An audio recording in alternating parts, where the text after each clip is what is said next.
And Russia's Deputy Prime Minister Alexei Overshuk has said that Moscow would support Pakistan's inclusion into the BRICS bloc.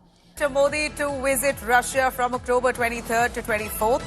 Modi Putin to hold key bilateral talks on global development and security.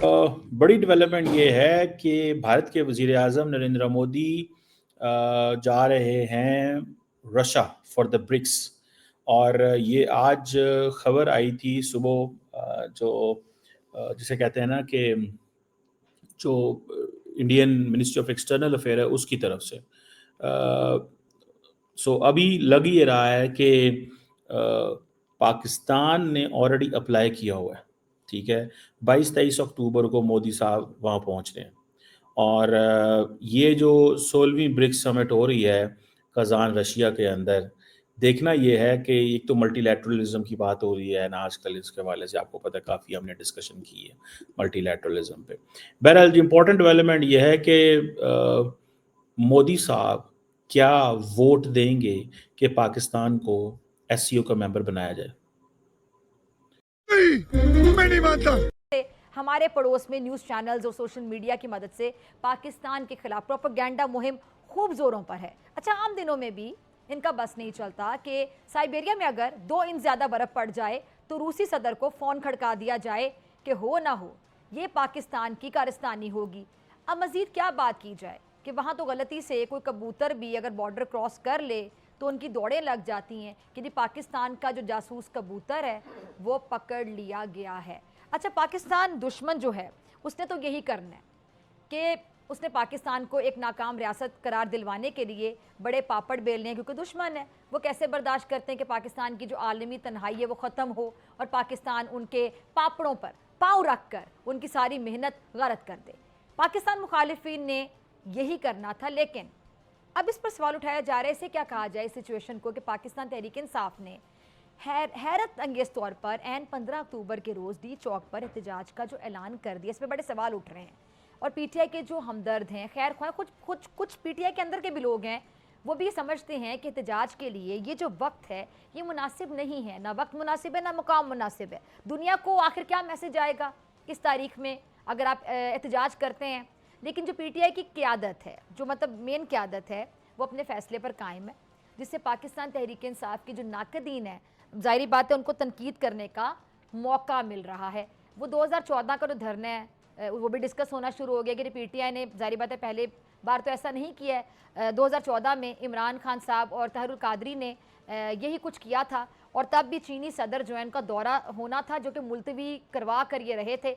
अच्छा, अब मुखालिफ इनका कह रहे हैं कि इंतहाई मुश्किल वक्त में जब मुल्की ख़जाना तकरीबन खाली बर्तन की तरह बज रहा था और वज़ीर आज़म IMF से मिन्नतें तरले करके कर्ज मांग रहे थे, तो एक ही पार्टी IMF के दफ्तर के सामने एहतजाज कर रही थी कि खबरदार $1 भी ना देना, और वो भी थी पीटीआई। अब उनके मुताबिक इसी महीने मलेशिया के जो वज़ीर आज़म है पाकिस्तान आए, तब भी एक ही पार्टी एहतजाज पर थी और वो भी पार्टी पीटीआई। अब शंघाई ताउन तंजीम का जो इजलास है वो इस्लामाबाद में हो रहा है और वही पार्टी एहतजाज का ऐलान किए हुए है पीटीआई। अब इस एहतजाज की जो दीगर वजूहात हैं उनमें से एक वजह अडियाला जेल में मुलाकातें ना करवाना बताया जा रहा है। अल्लाह ताला खान साहब को ज़िंदगी दे, वो एक बड़ी पार्टी के बड़े रहनुमा हैं, लेकिन बदकिस्मती से इन दिनों जेल में हैं और मुकदमात का सामना कर रहे हैं, लेकिन महफूज तो हैं। एहतजाज कुछ दिन बाद भी हो सकता था। पीटीआई के इस फैसले पर उनके जो हिमायती हैं वो भी काफ़ी तनकीद कर रहे हैं और परेशान हैं कि वो इसे अब कैसे सपोर्ट करें। ज़ाहिर बात है वो अक्लो फ़हम के घोड़े भी दौड़ा दौड़ा कर थक गए हैं, लेकिन हाथ कुछ नहीं आ रहा है।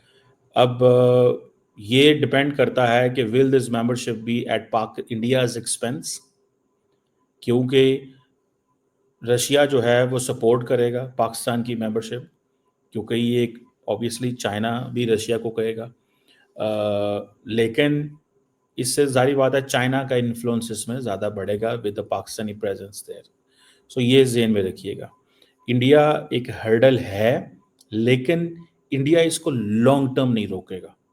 शॉर्ट टर्म रोकना चाहे तो रोक सकता है, लॉन्ग टर्म नहीं रोकेगा if this is to be done, मुझे ये लगता है। सो इंडिया का जो है वो रोकना या बात करना शायद बनता है, लेकिन मैंने आपको बताया लॉन्ग टर्म नहीं रोकेगा।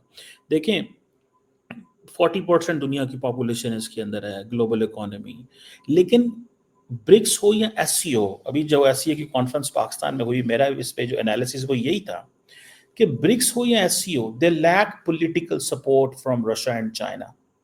अगर रशिया और चाइना इस पे थोड़े एक्टिव हों तो फिर चीज़ें हो सकती हैं। मिसाल के तौर पे आज सुनने में ये आया है कि जो रशियन एम्बेसडर है इंडिया के अंदर, वो ये तो समझते हैं कि दुनिया के 40 हेड्स जो हैं वो जा रहे हैं रशिया, ठीक है।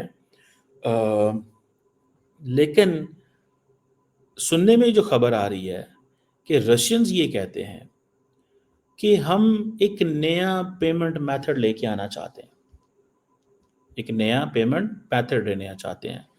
वो कहते हैं कि हमें स्विफ्ट जो पेमेंट मेथड है उसको चेंज करना है, बिकॉज रशिया को तो ऑलरेडी आई थिंक निकाल दिया गया है स्विफ्ट पेमेंट सिस्टम से। एक पैरेलल पेमेंट मेथड आएगा, क्योंकि इस पेमेंट मेथड के ऊपर वेस्ट का कंट्रोल है।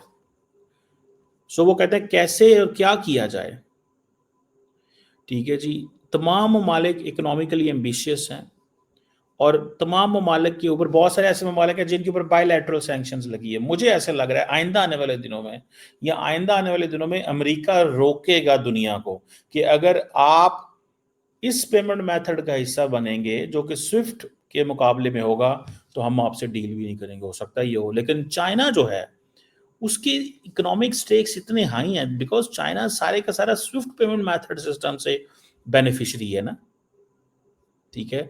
सो देखना ये है कि ये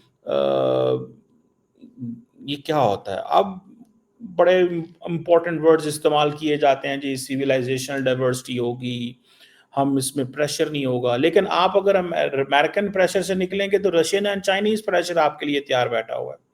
हर मुल्क जो है, हर पावर एक ही तरीके से बिहेव करती है, ठीक है जी। प्राइम मिनिस्टर मोदी जा रहे हैं, 40 अदर मुल्कों के भी हेड ऑफ गवर्नमेंट्स जा रहे हैं, स्टेट्स जा रहे हैं। लेकिन जाहिर बात है रशिया के अंदर सड़कें बंद नहीं होंगी, शहर बंद नहीं होंगे, कुछ बंद नहीं होगा, ठीक है। जैसे हमने पाकिस्तान में किया है, हमने पाकिस्तान में हर चीज़ बंद कर दी। लेकिन वो जारी बात है, जो लोग सिक्योरिटी देखते हैं उनको पता है कि ये क्यों करना ज़रूरी है और क्या करना ज़रूरी है। अब पाकिस्तान जो है, जिसे वो कहते हैं ना, ख़ासतौर पे जिस तरह डॉक्टर जयशंकर को ट्रीट किया गया है, एक सॉफ्ट कॉर्नर याद रखिएगा इंडिया के अंदर पैदा हुआ है। मेरी ऑब्जर्वेशन है, I may be wrong on this. So India ये कह सकता है कि अगर हम अभी इसको हिस्सा नहीं बनाते तो हमें कल को बनाना पड़ेगा। So why to stop Pakistan, या वो कह सकते हैं stop Pakistan to tell them how important we are in the region and how important we are in the BRICS. You are at the mercy of India in case you have to be the member of the BRICS. ठीक है ना जी। सो पाकिस्तान की जो membership है, ये जो application है, ये बिल्कुल एक नई फर्स्ट स्टेज पे है। So we can not think so much on this, ठीक है जी।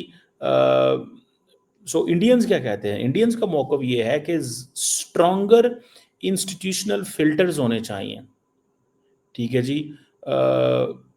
इंस्टीट्यूशनल फिल्टर होने चाहिए और लोग अगर इसमें मेंबर बनना चाहते हैं तो मिनिमम एंट्री रिक्वायरमेंट होनी चाहिए ताकि इस क्लब को एक्सपैंड किया जा सके। मैंने आपको बताया इंडियंस कॉन्टीन्यूसली ये जो स्विफ्ट पेमेंट मेथड रशियंस लाना चाहते हैं, इंडियन इसका हिस्सा बनेंगे। मैं आपको बात बताऊं, because Indians are already working on dedollarisation, लेकिन unofficially.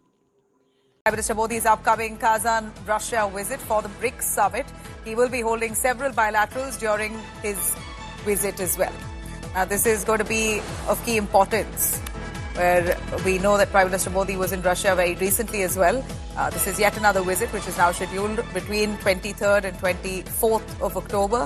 Prime Minister Modi and Putin to be holding key bilateral talks on global development and security issues. We should आज के लिए फिलहाल इतना ही। आपकी तरह मैं भी मायूस हूँ, लेकिन उम्मीद पर दुनिया कायम है। दिल दुखा है लेकिन टूटा तो नहीं है और उम्मीद का दामन छूटा तो नहीं।